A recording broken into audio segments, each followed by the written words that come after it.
कि हमारा लक्ष्य क्या है, भगवान। तो हमारा मार्ग क्या है, भगवत मार्ग। फिर हम संसार की तरफ आकर्षित होते हुए मन को सहयोग न दें।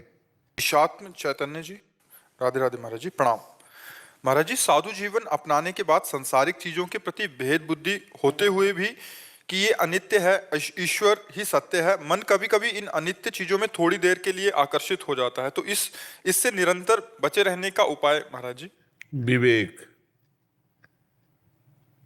जहां हमारा आकर्षण हो रहा है, हमारे अंदर विवेक होगा तो हमें बचा लेगा। तुरंत निर्णय हुआ, ये नाशवान पदार्थ है, इसकी सत्ता नहीं है। नासतो विद्यते भाव, ना भाव विद्यते शता। हमारा लक्ष्य परमात्मा है। दो साधक के सामने रहते हैं, एक है भगवान, भगवान का मार्ग, एक है संसार और संसार का मार्ग। तो हमें पहले निश्चय करना है कि हमारा लक्ष्य क्या है, भगवान। तो हमारा मार्ग क्या है, भगवत मार्ग।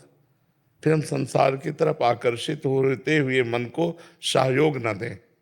ऐसा नहीं कि मन आकर्षित नहीं होगा, मन आकर्षित होगा। मना कष्टान इंद्रियाणी प्रकृति स्थान करसती, इनका स्वभाव है नीचे की तरफ जाना, नीच गति होना। हमारा लक्ष्य हमको बचाएगा। हमें लक्ष्य की तरफ ध्यान रखना, यह हमारा लक्ष्य नहीं है। जैसे बढ़िया खीर बनी हो, भूख भी लगी है, लेकिन कान में कोई विश्वसनीय आदमी के देश में जहर मिला है तो हम नहीं खाएंगे। ऐसे ही हमारे महापुरुषों ने इसे विषवत बताया भोगों को। ब्रह्मादिक के भोग सब विष सम लागता है।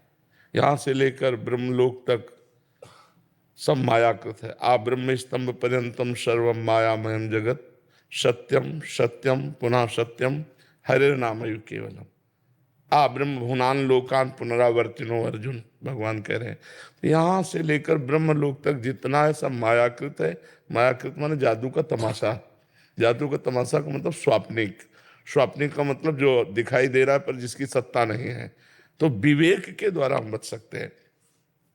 इस वस्तु का आकर्षण हुआ, इसको हम भोगेंगे कितनी देर, फिर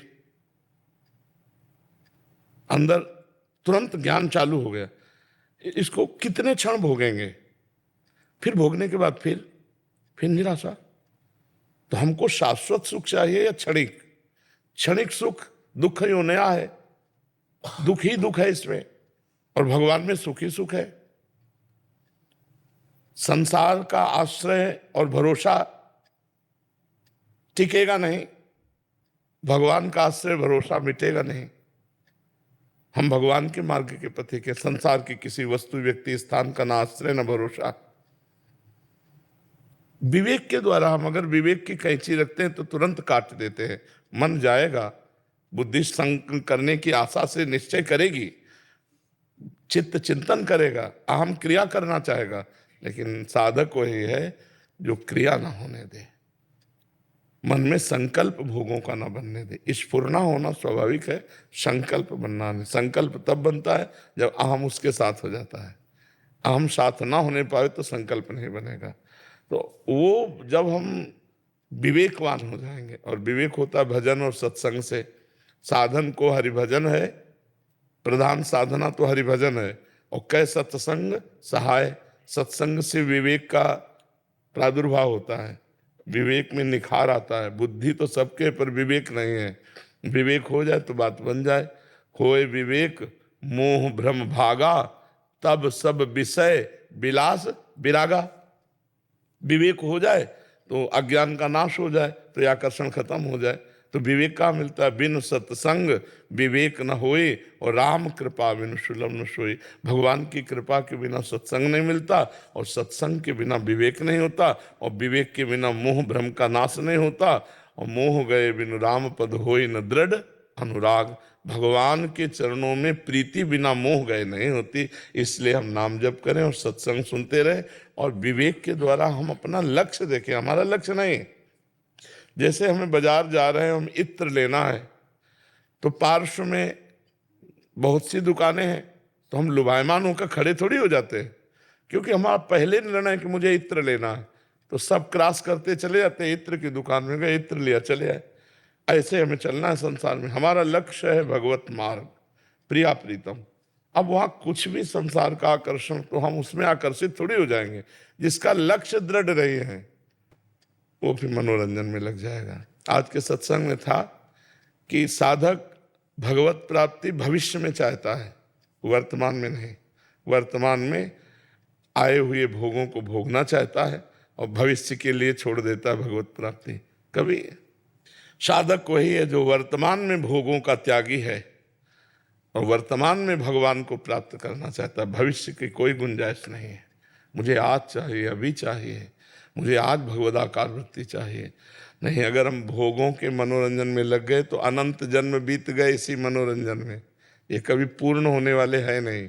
ये भूत के लड्डू हैं, खाए तो परेशान, ना खाए तो परेशान, भोगे तो परेशान, ना भोगे तो परेशान। सारा संसार भोगी तो रहा है। जो भोगे वो परेशान है कि जो मैं चाह रहा था वो तो मिले नहीं। क्योंकि परमात्मा का अंश प्रकृति से कभी तृप्त नहीं हो सकता।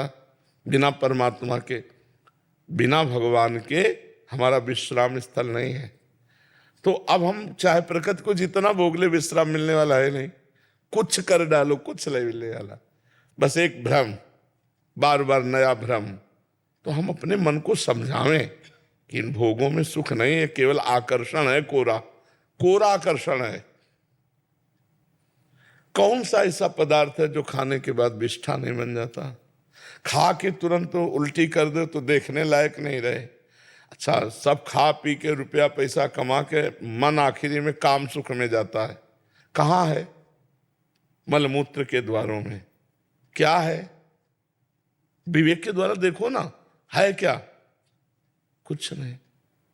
मांस के लोथड़े को सुंदर आरोप देकर सुख की भावना करके एक दूसरे पर आकर्षित होकर जन्म के जन्म नष्ट होते जा रहे। क्या मिला?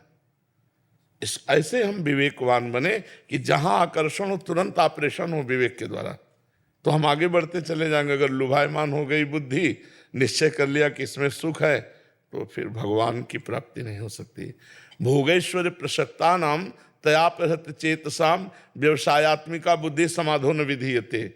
जिसकी बुद्धि आकर्षित हो गई है भोग और ऐश्वर्य में, वो साधक कभी परमात्मा प्राप्ति का निश्चय ही नहीं कर सकता। समाधो न विधीयते, वो बुद्धि भगवान की प्राप्ति का निश्चय ही नहीं कर सकती। निश्चय वही करती है जो भोग और ऐश्वर्य का त्याग कर देती है। क्योंकि त्यागात् शांतिरंतरम, जहाँ त्याग किया तो उससे शांति मिलती है। और शांत बैठ करके फिर वो जड़ चेतन ग्रंथि के विषय में सोचता है। जो हमारा व्यर्थ का भ्रम हो गया है, शरीर में देहाभिमान हो गया है, फिर उसको छोड़ने को सोचता है। इसलिए खूब भजन करो।